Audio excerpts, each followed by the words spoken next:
Vérité révélée. Cher Benedéa, notre Tata Zambé, bonjour et bonsoir. Nous sommes de retour encore une fois. Donc, on a dû faire l'enregistrement en plusieurs, disons, de manière spontanée. Donc, et on va traiter tout ça par la suite. Donc, c'est le numéro Vérité révélée.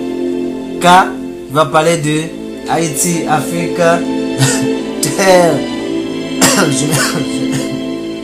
Je m'excuse. Haïti, Afrique, terre d'empire et de royauté.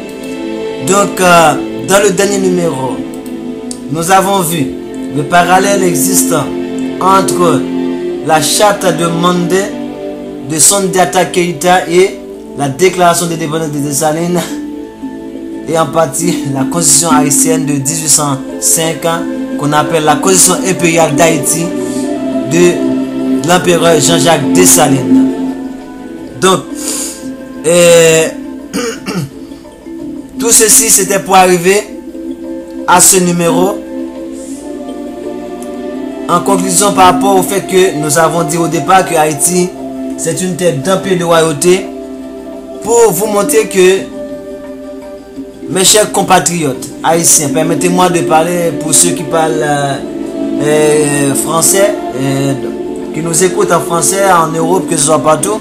Je vais m'exprimer un peu, juste quelques instants, à mon peuple, en particulier en créole, et pour le dire tout simplement. Peuple haïtien comprendre nécessité ça.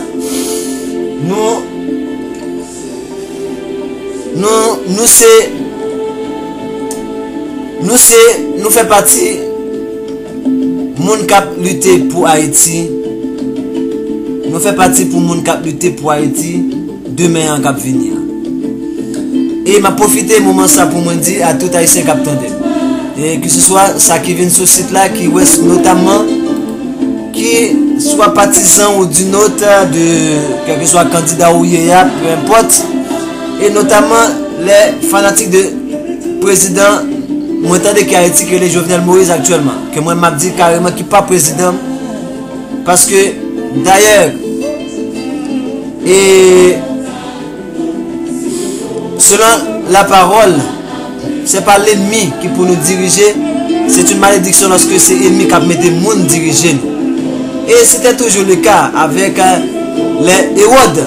Et à remarquer, il y a des gens qui va dire, oh, et les Paul t'as parlé avec drôle avec sacrificateur lorsque il était dit, et c'était sacrificateur, il était au demandé pardon. Mais Madou, à le temps de qui ça, Christ est dit de prophète, à le temps de qui ça, Christ est dit de bon sacrificateur, et à le temps de comment Jean-Baptiste est traité le roi Hérode. Pourquoi? Parce que le roi Hérode, c'est pas un vrai Israélite, c'est un Édomite. Donc maintenant, même si c'est des questions dans les mêmes, mais ils sont Édomites. Donc, ça veut dire que nous-mêmes, personnellement,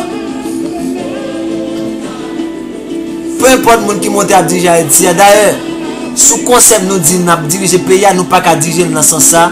Et c'est ça qui problème Haïti. Il faut chercher les vrais problèmes du pays.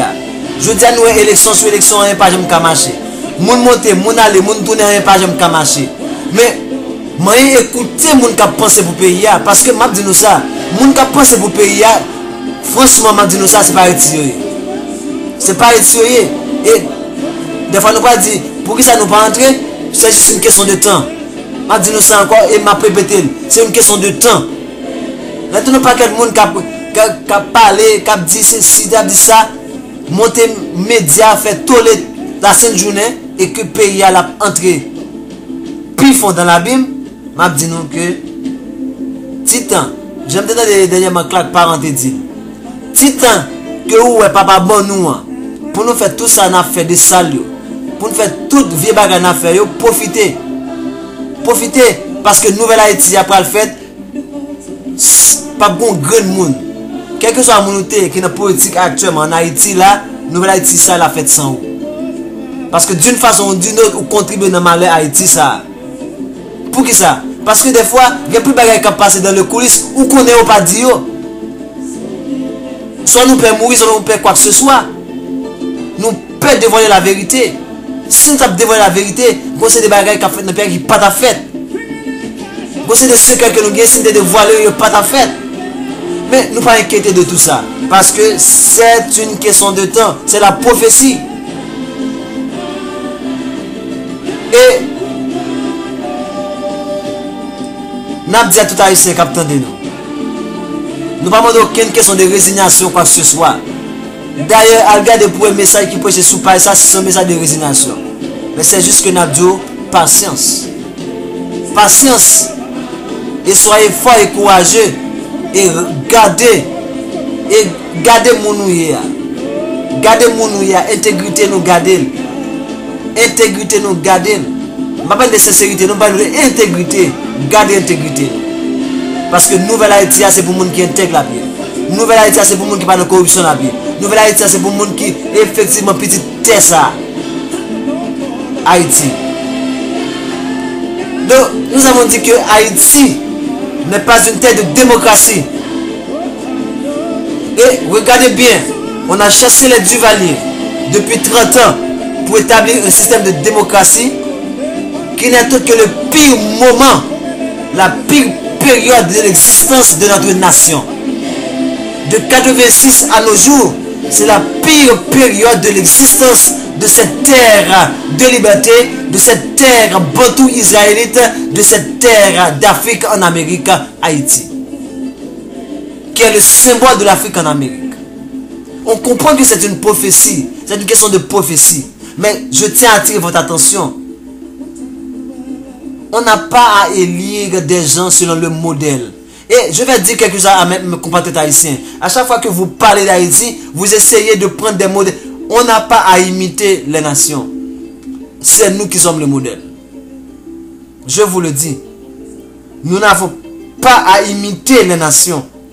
Parce que nous sommes le modèle des nations. Et bientôt les nations vont marcher à notre lumière. Parce qu'on est le peuple de la liberté. On représente l'Afrique en Amérique. Or, l'Afrique c'est la terre de la liberté. Est-ce que c'est clair pour vous? C'est question de comparer l'investiture de Trump et la politique de Trump pour demander aux gens, regardez le modèle américain. On s'en fiche du modèle américain. Pourquoi on veut toujours nous comparer à ceux qui nous mettent dans cet état? C'est eux qui nous ont créé cette situation même. Vous pensez que c'est parce que les Haïtiens... Mais finalement, vous ne vous connaissez pas. Vous ne vous connaissez pas parce que vous êtes aliénés. Vous êtes handicapés mentalement, spirituellement. Vous êtes des illettrés spirituels. Parce que qui? C'est FIC qui contrôle notre éducation. Ce sont les églises qui sont là pour nous amadouer, pour nous ensorceler. Voilà pourquoi vous êtes envoûtrés. Vous ne pouvez pas ouvrir les yeux pour savoir même que vous êtes ce peuple dont les églises parlent, mais au profit d'autres peuples. Je vous le dis, il est temps. Le moment est venu. Le moment est venu. Aujourd'hui, nous allons vous montrer, à travers tous les numéros qu'on vient de vous montrer, que cette terre d'Haïti, on n'a pas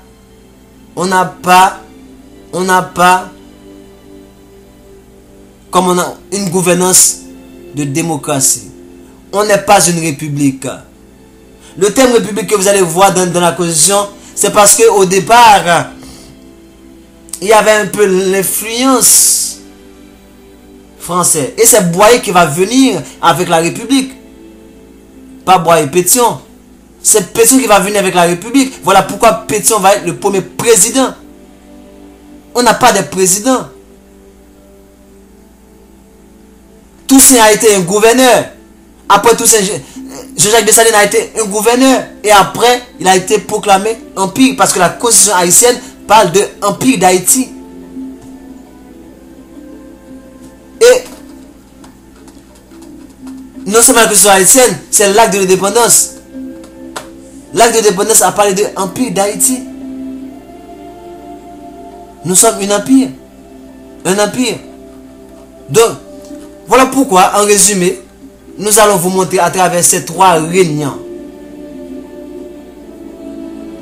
2 empereurs et un roi que Haïti a connu, qui va prouver. Et on va vous montrer à travers la charte de Manding du royaume Manding de Sundiata Keita. Le peuple Manding, quand on parle de peuple Manding, on parle de toute l'Afrique de l'Ouest en général. C'est ça le peuple Manding. Et on va voir que on a même un empereur qui est d'origine Manding. Haïti, l'Afrique en Amérique, est une terre de royauté et d'empire. Comme nous l'avons dit, dans la déclaration préliminaire de la Constitution impériale d'Haïti du 20 mai 1805, il est dit, dans l'article 1er, le peuple habitant l'île ci-devant appelée Saint-Domingue convient ici de se former en état libre, souverain et indépendant de toute autre puissance de l'univers sous le nom de Empire d'Haïti. Article 2. L'esclavage est à jamais aboli. Article 3. Les citoyens haïtiens sont frères chez eux. L'égalité aux yeux de la loi est incontestablement reconnue. L'égalité, tout comme la charte de Manding a parlé de l'égalité de tout homme, la constitution haïtienne a parlé de l'égalité de tout homme aux yeux de la loi. Ce n'est pas une question de femme, d'enfant ou d'homme ou de quoi que ce soit, de blanc ou de noir. C'est l'égalité de l'homme. L'égalité, la liberté individuelle de l'homme dans son essence. Et il ne peut exister d'autres titres, avantages ou privilèges que ceux qui résultent nécessairement de la considération et en récompense des services rendus à la liberté et à l'indépendance. Article 4. La loi est une pour tous, soit qu'elle punisse, soit qu'elle protège. La loi est une pour tous. Ce n'est pas une question de riche ou pauvre, de mulâtre ou de noir, de femme ou d'enfant, d'homme. La loi est une pour tous, soit qu'elle punisse, soit qu'elle protège. Encore tiré de la charte de Manding. L'Empire d'Haïti est indivisible, est un et indivisible. Son territoire est distribué en 6 divisions militaires.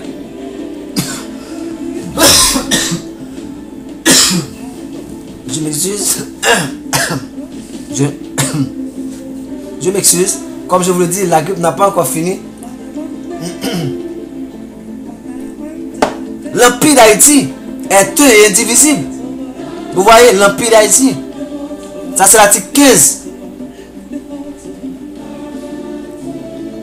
Et voilà pourquoi nous avons dit dans l'article 37, tout acte public sera fait en ces termes. L'empereur d'Haïti est le chef suprême de l'armée. L'empereur. On n'a pas dit le président d'Haïti. On n'a pas dit le président d'Haïti, on a dit l'empereur d'Haïti. Et le chef suprême de l'armée, par la grâce de Nzambé et la loi constitutionnelle de l'État. C'est ça l'entête que doit avoir tout acte public en Haïti. Voilà ce qui nous a amené à parler de cet intrépide et brave homme en la personne de l'empereur Jean-Jacques Dessalines. Monsieur Jean-Jacques Dessalines, l'empereur Jacques Ier, nous dit que il est né le, rappelez-vous, après la déclaration de l'acte d'indépendance, on a nommé Dessalines gouverneur à vie. Et quelques 7 à 8 mois plus tard, il va être nommé l'empereur. Et c'est en ce sens qu'on dit. On ne va pas parler en live de Jacques Dessalines. On a déjà trop parlé de Dessalines. Mais c'est juste que on va juste voir certains aspects et parler des deux autres beaucoup plus. Parce qu'on n'a pas encore parlé des deux autres. Jacques Dessalines, né le 20 septembre 1758 à Grande-Rivière du Nord, assassiné le 17 octobre 1806 à Pont-Rouge, il faut le préciser encore une fois, par les mulâtres, par Pétion.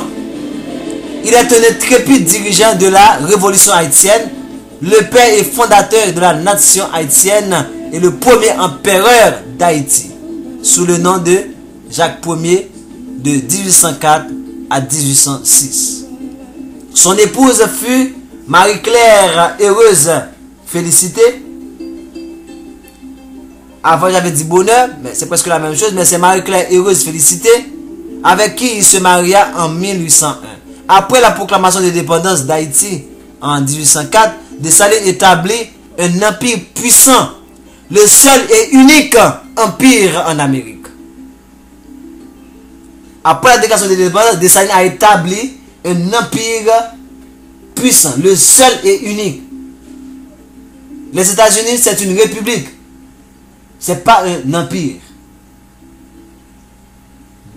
Vous allez voir ça.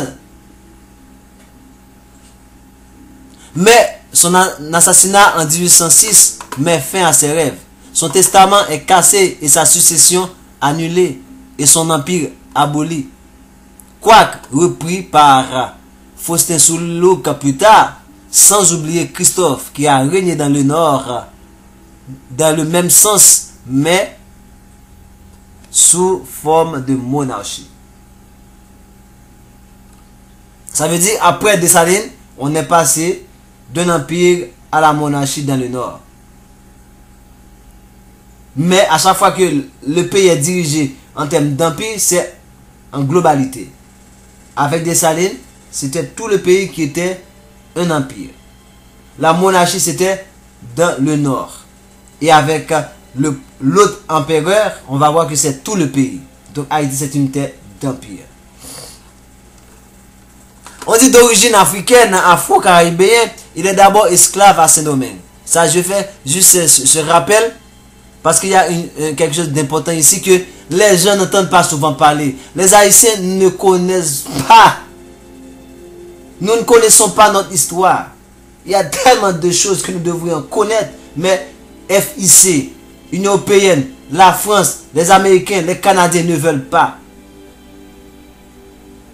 Il est d'abord esclave à Saint-Domingue, de l'habitation de Henri Duclos. Jean-Jacques Dessalines, qui naquit le 20 septembre 1758, fut élevé sous le regard de sa tante. J'ai jamais entendu parler de ça avant dans les écoles. Moi, j'ai étudié l'histoire haïtienne dans les écoles. Est-ce qu'on nous a dit qu'il a été élevé par sa tante? La future guerrière. Sa tante, c'était une guerrière. En la personne de Victoria Montou. Ce nom, Montou, je vois que c'est une divinité éthiopienne. C'est d'origine éthiopienne. Égyptienne alors, Montou. Également esclave comme lui. Ça veut dire que sa tante était esclave. Ils étaient côte à côte dans les champs. Victoria Montou, femme énergique, s'en trouva astreinte quotidiennement aux rues de labeur des champs. Son meilleur ami était son propre neveu Jean-Jacques Dessalines, esclave comme elle. Plus âgé que lui, elle lui enseigna comment se battre dans un combat au corps à corps et la façon de lancer un couteau. On a souvent tendance à croire que c'est Toussaint qui a appris à Dessalines l'art de la guerre. Non, l'art du combat. C'était sa tante, Victoria Montou. Voilà pourquoi je voulais faire cette précision sur Dessalines. Et dans les femmes célèbres haïtiennes qu'on aura à voir, on va parler en détail de cette femme. Surnommée affectueusement Gantoya. Mais je crois avoir déjà entendu parler de Gantoya, mais on ne nous a jamais parlé en détail de ce que c'est cette femme. De qui était cette femme. Elle guida et conseilla Dessalines dans sa jeunesse. Il était fort attaché à cette tante, seul membre vivant de sa famille. Et toute sa famille a été détruite. Il ne lui restait que cette tante. Et c'est cette tante qui lui a appris l'art du combat. L'Empire. Dessalines réussit le 18 novembre 1803 à vaincre les Français à la bataille de Vertières. Et le 1er janvier 1804, Dessalines proclama l'indépendance d'Haïti, qu'on a vu l'acte d'indépendance, qui n'est autre que le reflet de la charte de Mandé de Sondiata Keïta. Désolé, le grand roi, le grand empereur Mandé du Mali. On dit il se fait d'abord gouverneur général à vie, puis empereur sous le nom de Jacques Ier en 1804. Le 8 octobre 1804, il est ordonné, il est couronné par Jean-Baptiste Joseph Brel, qui a fait grand archevêque d'Haïti le jour précédent. Dans la constitution impériale rédigée par Dessalines, où Jacques Ier lui-même, il est précisé que son fils aîné, que le fils aîné de l'empereur héritera de son empire. Le fils aîné de Jean-Jacques Dessalines est le prince Jacques Dessalines, dit Jacques le Bien-Aimé. L'ordre de succession précise que si le prince Jacques ne peut accéder au trône pour quelque raison que ce soit, une régence de 20 ans serait mise en place à la mort de l'empereur Jacques Ier. Cette régence serait dirigée par l'épouse de Dessalines en la personne de l'impératrice Marie-Claire, heureuse, félicitée. Pour rendre hommage à Dessalines,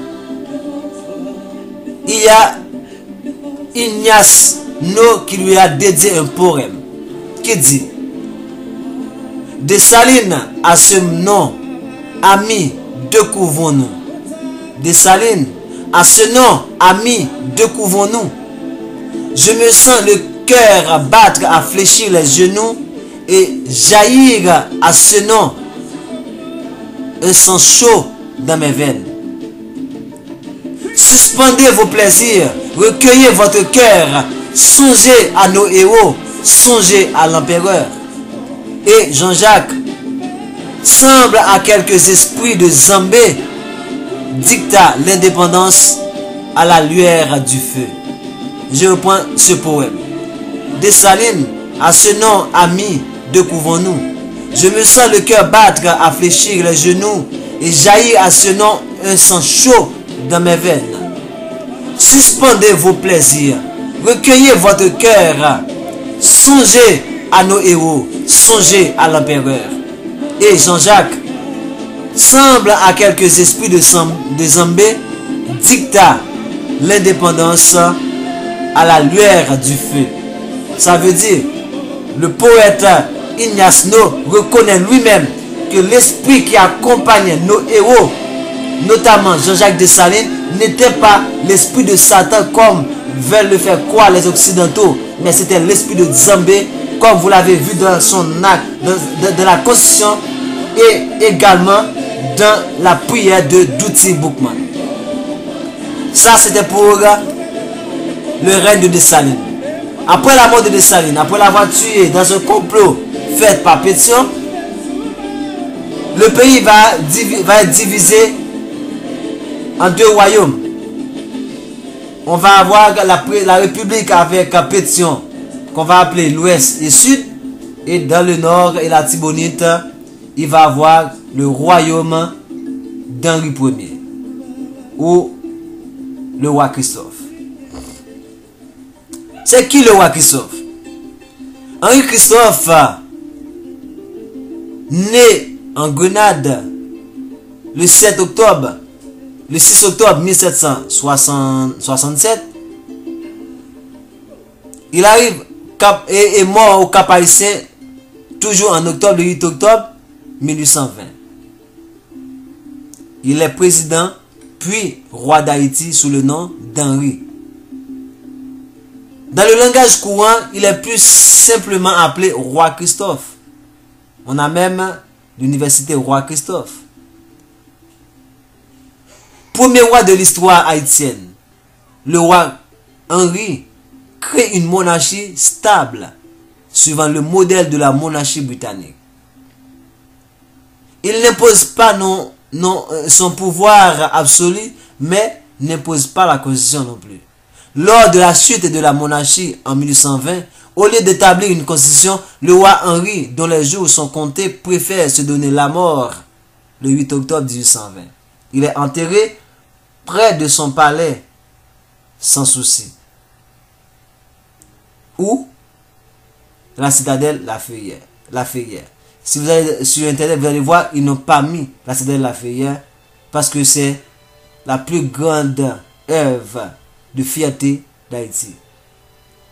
Henri est le grand-père de Pierre-Nord Alexis, président à vie d'Haïti de 1902 à 1908, et donc l'ancêtre direct de Jacques-Édouard Alexis, premier ministre d'Haïti en 1999. Sa jeunesse.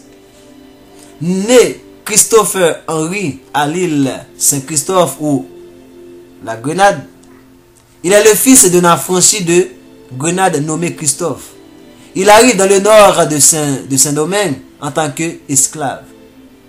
En 1779, il sert dans les forces françaises des chasseurs volontaires de Saint-Domingue durant la Révolution américaine en tant que tambour. Il combat au siège de Savannah. Vous voyez? Ces ingrats États-Unis. Avant l'Empire, durant la révolte de 1791, il se distingue et devient officier. Il se bat pendant 14 ans dans le nord avec Toussaint Louverture. En 1802, il est nommé général. Mais lorsque Louverture rédige la première constitution haïtienne, les Français refusent qu'Haïti prenne son indépendance et déclarent la guerre à Toussaint, qui refuse de capituler. En 1802, Louverture est battu et par la suite capturé par les Français et exilé en France. Et en 1803, Dessalines devient gouverneur général, puis empereur d'Haïti.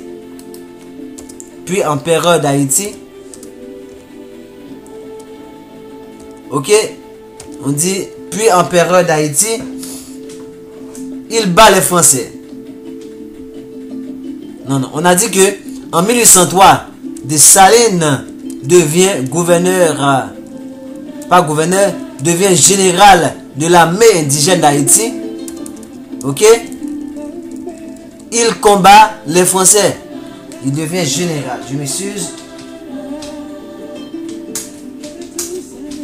De l'armée indigène d'Haïti. Il combat les Français qui s'inclinent face à la rébellion et connaissent la pire humiliation de l'armée napoléonienne de l'époque. De l'empire à la monarchie. Ça veut dire, après que Dessalines a régné en tant qu'empereur, on va tomber dans la monarchie avec Christophe.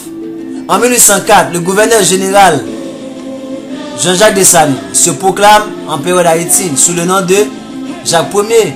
En 1806, il est assassiné. Surpris, Christophe se retire dans la plaine du Nord où il forme un gouvernement séparatiste. Il s'oppose au général Alexandre Pétion qui devient président du sud du pays. Et c'est ce Pétion-là qui va reprendre le drapeau bleu ou rouge, contrairement à Dessalines qui avait pris le drapeau noir et rouge qui symbolise la mort et la liberté. Pétion va revenir avec le drapeau noir et rouge était en horizontal, en vertical, ça veut dire debout. Dessalines et Pétion va mettre ça maintenant, le drapeau bleu ou rouge, qui est le drapeau des mulâtres, il va mettre ça couché horizontal, ça veut dire on est encore sur la domination. Et c'est Christophe dans le nord qui va garder la même posture du drapeau, debout, juste en permutant les couleurs. Il va mettre le rouge vers le mat du drapeau et le noir par la suite. Mais il va garder les mêmes couleurs. Il fallait attendre après, jusque dans les années 1960, pour que les Duvalier reviennent avec le drapeau noir et rouge du Dessalines. Mais on dit, dans le nord, Christophe se proclame président à vie, en premier lieu, et généralissime des forces de terre et de mer de l'État d'Haïti en 1807. En 1810, il se prétend roi et il devient officiellement roi en 1811 sous le nom d'Henri. C'est le royaume d'Haïti. on est passé maintenant de l'empire à la monarchie.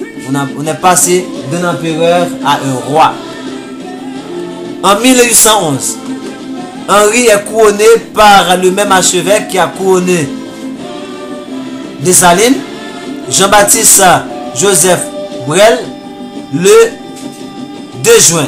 Malgré ses efforts pour promouvoir l'éducation et codifier les lois, le code d'Henri, Henri est un monarque peu populaire. D'ailleurs, son royaume est constamment en conflit avec le sud républicain d'Alexandre Pétion. Vous voyez? Christophe a bâti le palais sans souci, comme les grandes œuvres de Christophe, à Milo, et le palais de la Belle Rivière à Petite Rivière de la Tibonite, et notamment la fameuse citadelle La Feuillère qui représente la fierté haïtienne dans le Nord. L'une des plus grandes œuvres dans le monde et qui a fait la fierté des Haïtiens de toutes les époques. Une mutinerie éclate en 1812 que Christophe mate. Vers la fin de son règne, l'opinion publique tourne décisivement contre lui à cause du caporalisme agraire qu'il promeut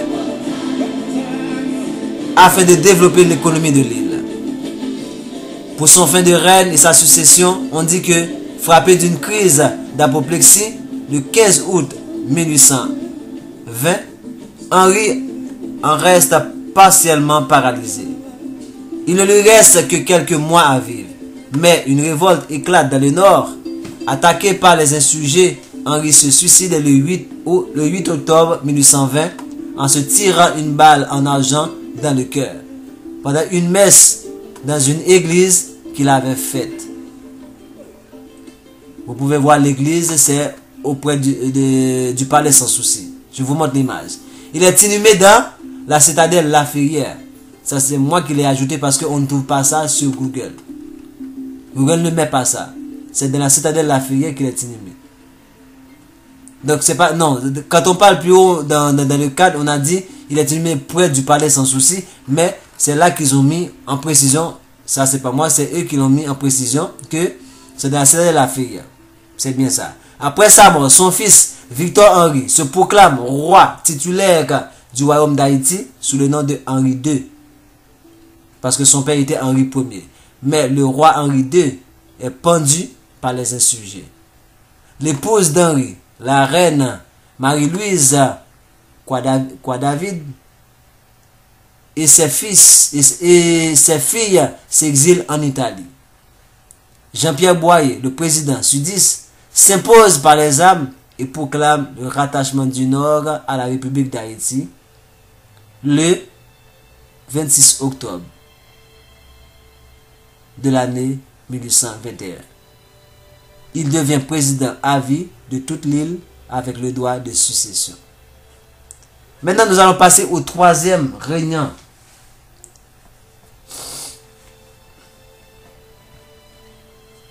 Ok, au troisième régent. On a dit c'est Faustin Soulouk, connu sous le nom d'empereur Faustin Ier. C'est avec lui qu'on va terminer.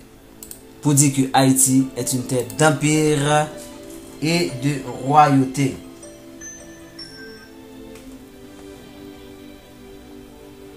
Haïti est une terre d'empire et de royauté. Donc, on a dit que maintenant, Faustin Soulouk est né le 15 août 1782. Il est mort le 6 août 1867. Il était officier de carrière et général de l'armée haïtienne quand il fut élu président de la République. Parce qu'on parle de République, parce que c'est, on dit Boyer, après la mort de Christophe, qui a rallié le royaume du Nord de Henri Christophe à la République de Alexandre Pétion. Parce qu'on avait dit dans le sud et l'ouest, Alexandre Pétion lui a établi une république. Voilà pourquoi il parle de président. Et Boyer va faire le suivi que Faustin Soulouk va hériter. Maintenant, on dit en 1849, il fut proclamé, Soulok fut proclamé empereur d'Haïti sous le nom de Faustin Ier. Il a pris le pouvoir 2 ans plus tard, en 47, en 1849, il fut proclamé empereur d'Haïti sous le nom de Faustin Ier. Et voilà pourquoi on va voir plus loin qui était ce Faustin Ier, ce Faustin Soulok.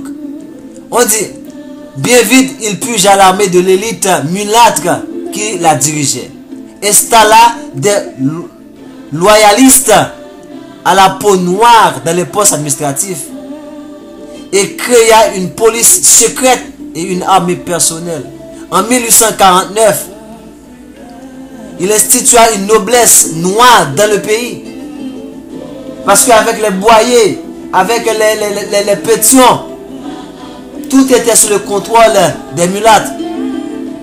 Et c'est Soulok qui est revenu avec l'idéal de Salinien, qui est revenu avec l'idéal christophin pour rétablir l'image des Noirs en Haïti. Et c'est ce même geste, c'est dans cette même logique que les Duvalier vont fonder, ou du moins particulièrement François Duvalier va fonder son règne.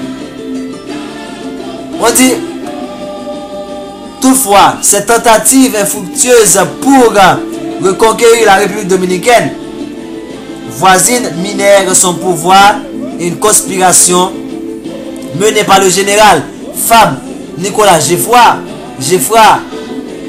le contraignit à l'abdication en 1856. C'est ce même Fabre Geffroy qui va prendre le pouvoir en 1860, qui va définitivement livrer Haïti aux Blancs. Avec maintenant le concordat de 1860 qui va implanter le Vatican en Haïti. Et de là, on va avoir l'arrivée des missionnaires des missionnaires qui vont créer ce qu'on appelle les frères de FIC, qui vont prendre au contrôle l'éducation haïtienne pour mettre ça sous le contrôle de la France, des États-Unis, du Canada, de l'Occident en général. C'est ce Fabre Geffroy. Vous voyez? Mais de la biographie de Faustin Soulok, on va retracer quelque chose de très particulier. On dit que Faustin Soulok est né esclave à Petit Goâve en 1782. Il était l'un des 2 fils de Marie-Catherine Soulok. Celle-ci, née à Port-au-Prince en 1764, était une esclave créole de race mandingue. Voilà ce que je vous ai dit. Voilà ce que je vous ai dit. À chaque fois on voulait imposer ce qui caractérise, ce qui nous caractérise comme peuple, il nous élimine. Christophe a dit lui-même, en établissant sa monarchie, a dû régner en despote, un homme dur. Et c'est ce qui lui a permis de régner pendant tout ce temps. Et voyez ce qu'il a bâti. Allez dans le non-pouvoir. Les plus grandes œuvres d'Haïti ne viennent que de Christophe. Qu'est-ce que les mulâtres nous ont laissé? Allez voir en Haïti, après Christophe, c'est Dumassé estimé qui a laissé quelque chose en Haïti. Après Christophe, c'est François Duvalier qui nous a laissé quelque chose en Haïti. Qui d'autre l'a fait? Que font les mulâtres chez nous? À chaque fois on veut mettre les gens qui sont vraiment les véritables fils de cette terre. L'ennemi a toujours ses pions parmi nous. Parce que de la déclaration de l'indépendance, Dessalines avait dit, si les Français trouvent le moyen de s'installer chez nous, ils seront les machinateurs de nos divisions et des troubles parmi nous. C'est un ennemi qui nous a fait cela. Ce n'est pas parce que les Haïtiens sont les mauvais. C'est parce que quand on voit l'haïtien se trouve dans un autre pays se conforme. Voilà, c'est pas l'haïtien le problème. C'est un ennemi qui a fait cela. À chaque fois qu'on a quelqu'un qui veut agir dans l'intérêt du peuple, il les élimine. En commençant par le père de la patrie, Jean-Jacques Dessalines. Comme je vous l'ai dit déjà dans une émission, qu'est-ce que 7 février nous a apporté? Je vous le dis, de 7 février 86 à nos jours, c'est le pire moment, la pire période dans l'histoire d'Haïti. C'est la période la plus humiliante dans notre histoire. Qu'est-ce que cela nous a apporté? Pourquoi? Parce que ce sont les mulâtres, ce sont nos ennemis. Nos ennemis. Pétion était dans l'armée de l'éclair pour venir combattre Toussaint. Les Pétion, les Rigaud, les Boyer qui ont dirigé ce pays, c'est des Français. C'est des fils de Français.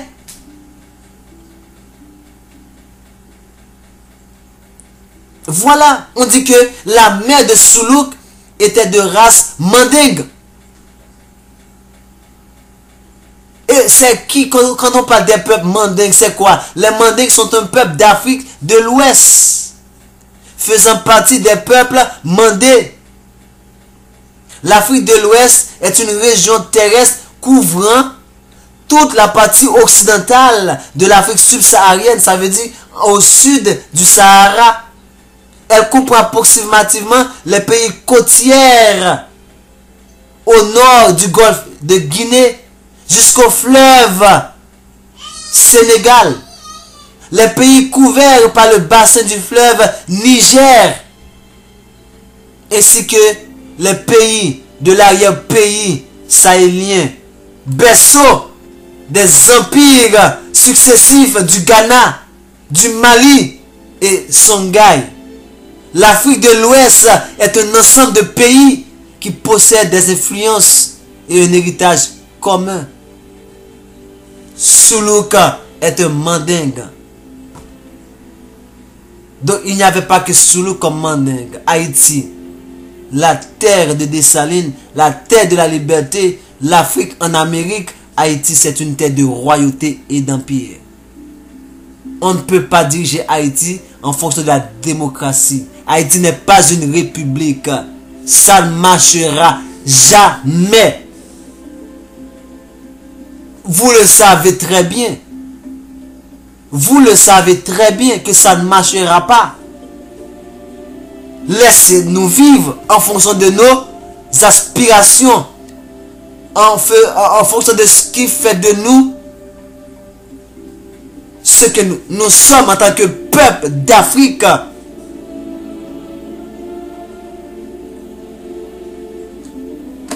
C'est là que je voulais arrêter. Je ne vais pas aller plus loin. C'est ça que je voulais vous démontrer. C'est ça que je voulais vous démontrer. Je ne vais pas trop parler de Soulouk. Parce qu'à partir de là, c'est cette vérité que je voulais vous présenter. Voilà pourquoi, lorsque Soulouk avait pris le pouvoir en 1947, 2 ans plus tard, il s'est proclamé empereur. Parce qu'il est descendant de Sundiata Keita. Il est descendant de Soni Ali. Il est descendant de... Oh, si vous voulez bien, je peux même le dire. Il est descendant de Zinga. Il est descendant de Konkamoussa. Vérité révélée. Vérité révélée. C'est ça, la terre d'Haïti. Voilà la vérité. Vous les Haïtiens, vous ne connaissez pas. Et comment vous pouvez vous réveiller si vous ne connaissez pas? Comment vous pouvez aller prendre ce qui vous appartient si vous ne connaissez pas votre origine? Allez regarder le dessin animé Le Roi Lion. Simba n'a pas voulu aller prendre son royaume parce qu'il ne savait pas qu'il était le fils de Mufasa, qu'il était l'héritier de Mufasa. C'est de notre histoire qui nous parle. Il nous raconte nos propres histoires. Des films comme Le Roi Lion, comme le gorille, comme la planète des singes. Tout ça, c'est pour nous décrire notre histoire.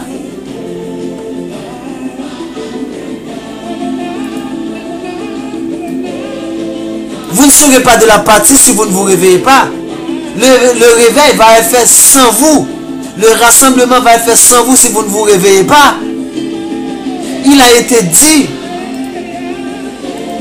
je voudrais vous emporter comme du souffle et j'effacerai votre mémoire parmi les nations.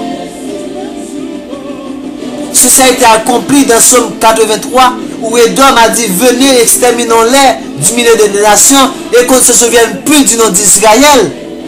Ils l'ont fait. Voilà pourquoi ils nous ont aliénés. Voilà pourquoi ils nous ont formatés en fonction de leur histoire. Nous racontons nos oppresseurs, nos enseignants, nos oppresseurs nous font aimer leurs oppresseurs. Leurs barbares, nos oppresseurs, nous font aimer nos oppresseurs, ceux qui nous maltraitent, ceux qui nous exterminent. Au lieu d'étudier nos savants, nos rois, nos empereurs, ils nous parlent de Alexandre le Grand, alors qu'on a dit que Sundiata était plus grand que Alexandre le Grand. Alexandre le Grand ne peut pas même être comparé à Sundiata Keita, voire même Konka Moussa. Mon peuple haïtien, réveillez-vous. C'est le temps des douleurs, je le sais. Mais si vous ne prenez pas la résolution de vous réveiller, la douleur va être éternelle pour vous. Et j'en profite pour parler à tout mon peuple de par les Amériques, à tout mon peuple de par l'Europe, de par l'Asie. Lorsque je dis à tout mon peuple, ce n'est pas seulement au peuple lévite, je parle au peuple bantou israélite, les judaïtes, les benjamites, les manassites, les éphraïmites, je vous parle, les roubénites, je vous parle. Réveillez-vous. Peuple d'Afrique, réveillez-vous. Sémites, Kamites, réveillez-vous.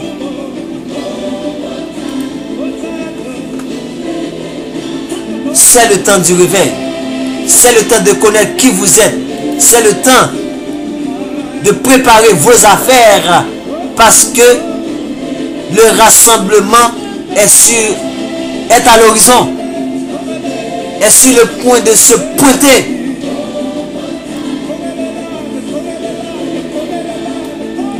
Les ténèbres ne réuniront pas toujours sur le peuple noir. Les ténèbres ne réuniront pas toujours sur le peuple haïtien. Les ténèbres ne réuniront pas toujours sur nous. La gloire va apparaître. Haïti, terre de liberté, l'image de l'Afrique en Amérique, symbole de l'Afrique en Amérique, représentant de l'Afrique en Amérique, Haïti, terre d'empire et de royauté. Je vous le dis, ou pas péri parce qu'on pas qu'à péri. Papa te dit que la expédier nous jusqu'aux extrémités de la terre, la peut exterminer nous, mais la quitter un tiresse. Et tiresse ça.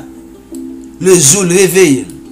Le jour le reconnaît qui il est. Le jour le reconnaît que c'est pas sans cochon qui la liberté. Le jour qu'il reconnaît que dans sa déclaration de dépendance, dans sa constitution, il est question de l'être suprême. Où nos héros, nos premiers pères d'indépendance ont déclaré en présence de l'être suprême. Il n'y a pas de deux êtres suprêmes. Devant qui les immortels sont égaux et qui n'a répandu tout tant d'espèces de créatures différentes sur la face du globe qu'au fin de manifester sa gloire et sa puissance par la diversité de ses œuvres. Et je vous le dis, tout acte fait en Haïti devrait stipuler comme tel, comme en tête, l'empereur d'Haïti et le chef suprême de l'armée par la grâce de Nzambé et la constitution de l'État. Par la grâce de Nzambé. Vous êtes le peuple de Zambé. Nous sommes des Zambés. Zambé, je vous le dis, ça symbolise les Lévites. Voilà pourquoi, lorsqu'on enlève le N, ça donne Zambé, qui fait le mauvais côté des choses. Voilà pourquoi la zombification, c'est le contraire de Zambé. À bon entendeur, salut. Allez voir mes vidéos. L'étymologie de la zombification. Allez voir mes vidéos. Vaudou, Vaudor. Allez voir mes vidéos. Les ressemblances entre les pratiques dans le rara, dans le vaudou, qui reflètent, parce que le vaudou c'est une sorte de syncrétisme avec nos lois. Donc, dans le mauvais sens qu'on applique le vaudou, on prend nos lois et on applique ça dans le mauvais sens. Je vous invite pas à aller pratiquer le vaudou, mais je vous ai dit, le vaudou, ça permet de savoir qu'on est le peuple Zambé qui a désobéi dans le désert à travers le vaudor. Donc, c'est une question de vaudor et non pas de vaudou. Bonjour, bonsoir, mon cher peuple. Le prochain numéro, c'est pour bientôt. Je ne tiens pas à annoncer de quel numéro, parce que j'aimerais bien parler de l'épopée de Sundiata Keita et des femmes célèbres haïtiennes. Mais je sais que vous m'attendez avec la dîme, le mariage et plein d'autres sujets. Je vous aime tous. Je vous aime tous. Je vous aime tous. Au nom de Zambé, au nom de Tata Zambé, soyez tous bénis et à très bientôt. Vérité révélée, c'est une émission d'information et d'information autour de l'identité israélite qui a pour but de révéler le peuple haïtien sur la vraie identité. Qui est-ce qui est vrai juif? Qui compte 12 tribus israéliennes? Qui est-ce qui occupe les haïtiens? Est-ce qu'on connaît nous c'est une tribu israélienne? Qui c'est vrai qui caché dans le drapeau qui coule les peuples ça? Qui vrai non Christ là? Qui vrai non Amérique? Et qui est-ce qui te découvre? Pour répondre à la question ça, prochaine émission Vérité révélée, Vérité ça, prend nous libre. Jean 8, verset 32.